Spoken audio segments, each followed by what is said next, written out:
The force is strong with China because after nearly 4 decades of censorship that turned them into indifference, China has become one with the force by showing the original Star Wars films at a commercial theater for the first time since it became critical for Western popular culture. The Shanghai International Film Festival is showing all 6 Star Wars films this week, including the first screenings in mainland China of the original trilogy. This is amazing. It sounds really cool. The movie obviously is not foreign to the Chinese population because they had a lot of bootleg copies coming in, so they know about it, but this is the first time it's on an actual commercial theater. Yes, I think it's pretty huge. I mean, for the longest, China has been without maybe the quintessential series in film, Star Wars. And also, the fact of the matter is, this is super intentional. China is a big market. It's a booming market for films. And so, with The Force Awakening coming out later in December of this year, there needs to be a push for China, and they need to solidify that base.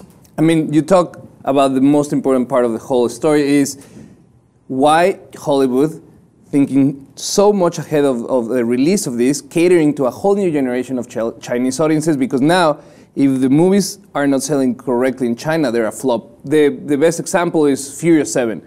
Furious 7 is actually making more money just in China than it is on the United States, and goes to show the influence and the power that the Chinese market has for Hollywood.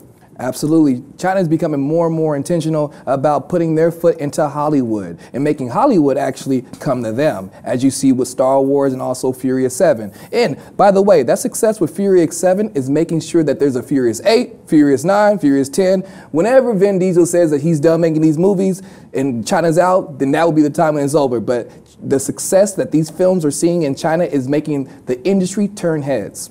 I mean, I agree with that, but we want to know, what do you think? Let us know in the comments.